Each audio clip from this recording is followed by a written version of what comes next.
So the next part is to work on the infeed triangle. And here, since I didn't do this last time, I made a video showing how the parts work and how everything's connected. The big thing there is you notice there's a bit of a gap as that piece that's bolted to the frame in the center wobbles back and forth, and that's how all these pieces are connected. So this time I made a recording of it before I took it all apart and then had to figure it out. Then start cleaning everything up. And it goes nice and fast because you've seen this before for other parts, so it's not really that interesting. I'm still using the different cleaning pieces that I got with the Milwaukee M12 die grinder. I really like that. And then here I cleaned up the pieces to get this apart. And it's a little bit of a pain, but I got it apart. And then clean off some of the bulk sawdust and suck it up. And then start doing that and then realize it's going to make a mess. There's lots of dust coming off. So let's try with the vacuum. And that actually worked because I not only used the vacuum, but I also ended up using the cyclone thing that I have for the shopvac. That actually sucked up quite a bit of dust that didn't end up going all over the place or into the air.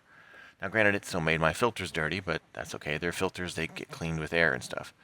But that actually is a good idea and tool, is using that.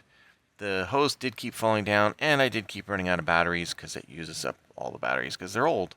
Same like before, same set of batteries. But again, just go over all the pieces, and you can see every time I leave, it's either switching batteries or switching the thing on the front that I'm using to clean off the stuff.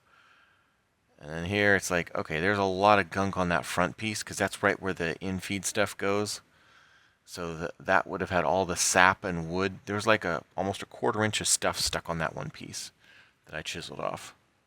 And then again, just turn it, clean, try a different angle, clean, clean, clean.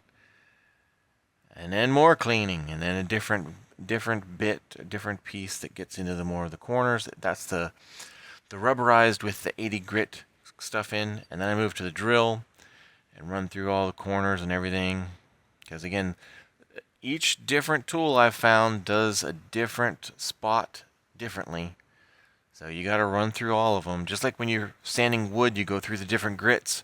When you're cleaning metal up, you got to do the different tools to get in all the little corners and everything. So I went from the large wire wheel on the drill to the small wire wheel so I can get really deep into the corners. And then that's all good.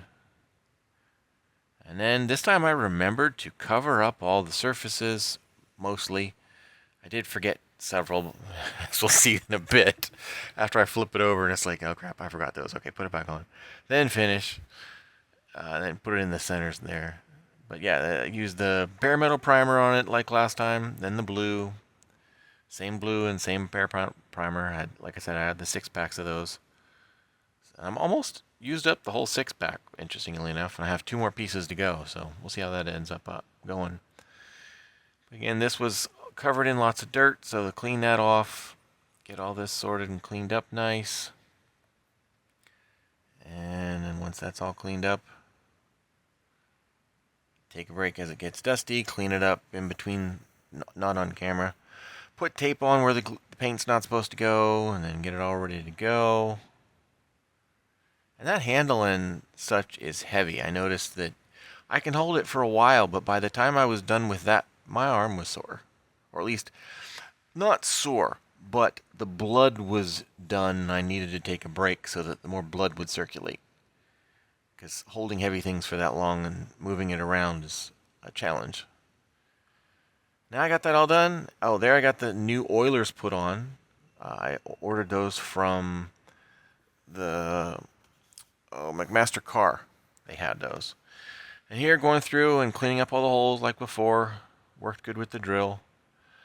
One thing I noticed while doing the part in the frame with the small drill, I noticed right in there that if you screw it out and you had not finger area, it'll happily clamp your fingers right in. But that was fine. And then put grease in, get it all in place. That's all good. Get that tightened up. The wheel works, that's a plus. Put the side bits on with the washers and everything, and we're ready to go. One step closer. Actually a couple, but one big step. So that went back on okay. There's a couple spots that I missed painting.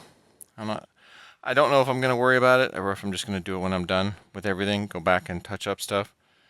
But this part worked. For the guard, it's not attached. There's a little hole somewhere in here that the spring clips into. That's how that locks. But I got the new caps on, or the oil caps for the oil fill. So that should work really good. I got one for each side. That's a positive.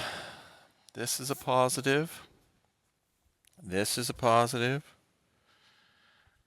I didn't have to guess on how to put that together this time. That's a positive. So, and this rolls. It's a bit more of an effort to go uphill, but you can kind of see, well, probably not with me jerking it. Let's do it this way.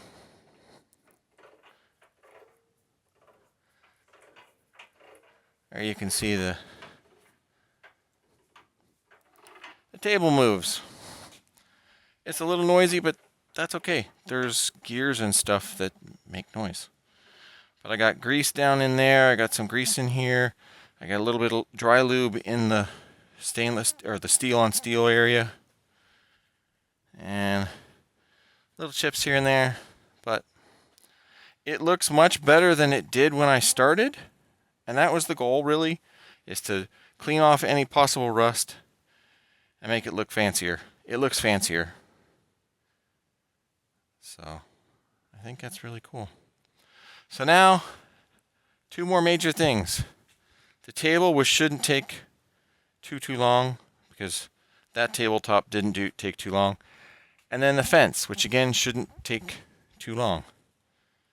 And then it's just go through and tune things up, align stuff. Because since I took this out, I have to realign it and make sure it's lined up with this and make sure the infeed table and everything's all good. Make sure these are tight and correct.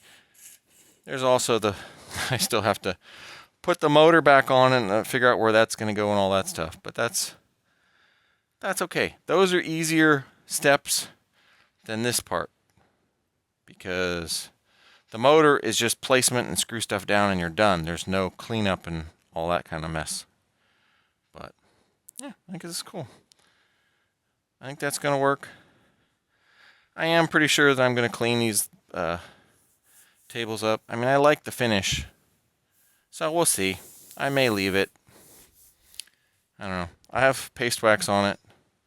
We'll see. I like the color because that adds the age to it. But that's also, yeah. I don't know. We'll see on that, but that's for future Joe, not for current Joe. Current Joe is happy because he got this put back on correctly. Now, the one issue is because I had to put it in this direction, and because only two of those wheels spin, that's going to be a pain to rotate it back around and go this way. So this end is supposed to go this way with how it sits to sit. So I'll probably have to open the garage door, move this out of the way, shuffle things around, and then get it back to where it's going to go. But very cool.